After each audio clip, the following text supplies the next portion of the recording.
My front yard has a lot of Asian trees. The flying dragon, Panceris trifoliata, the cherry tree, the Japanese maple, and pear trees.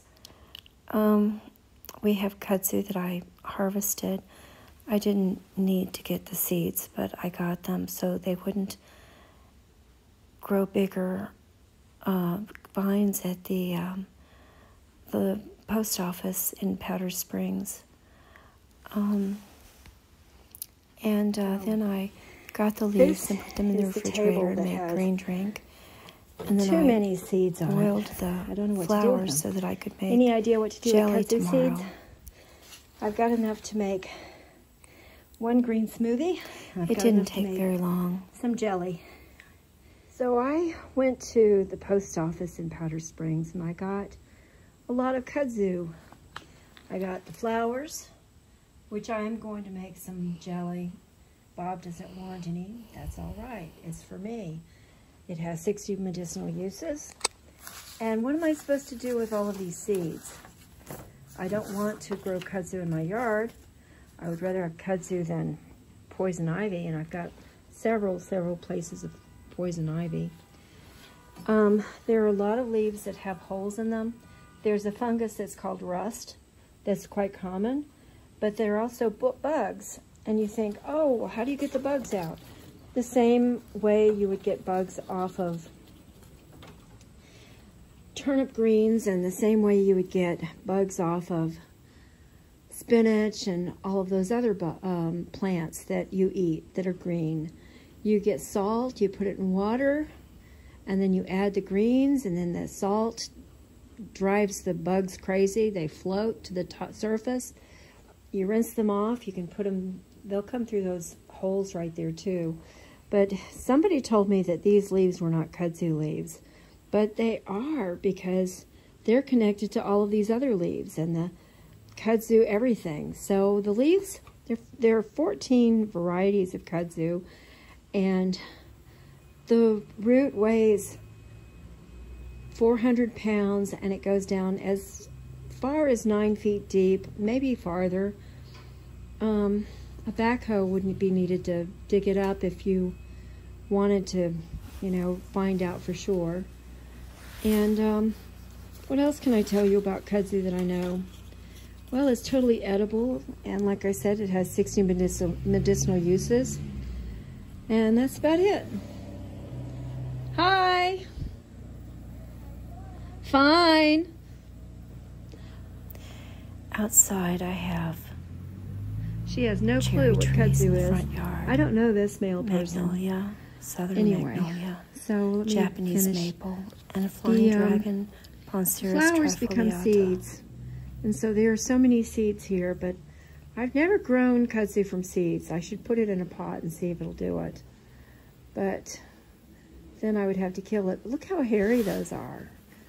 They're so funny. I've seen them with googly eyes, and people put them on a pin and wear them as jewelry. I'm not going to get in trouble by doing that. James Christopher Hill, did these 3 pieces of the beach, and I framed them, and then I decoupaged, cut out, and painted this large canvas with Mississippi, Georgia, and Alabama, the 3 states that look like auto harps. A friend of mine gave me a textile from Indonesia for fertility, and I had it framed when I was having a procedure and taking heparin, and they wouldn't let me frame it, and they made a mistake and put a $300 frame on it. So the $60 textile has a $300 frame. And then this piece belonged to my mother-in-law and father-in-law.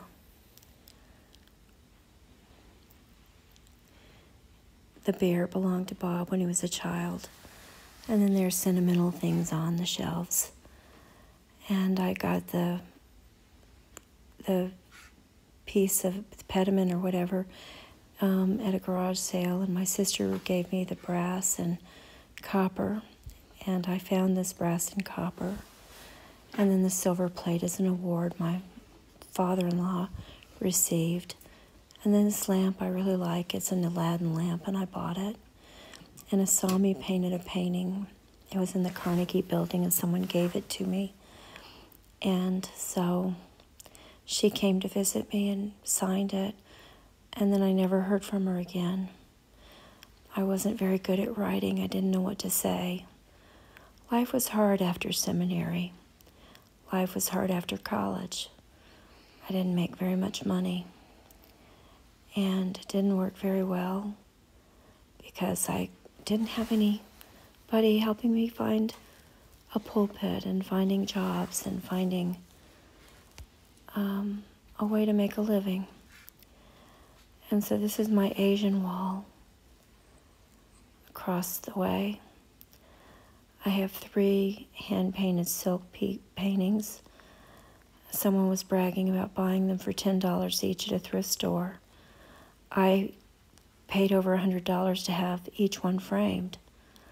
And then there's the needlepoint in the left corner. I did that. It took me 7 years to do that needlepoint.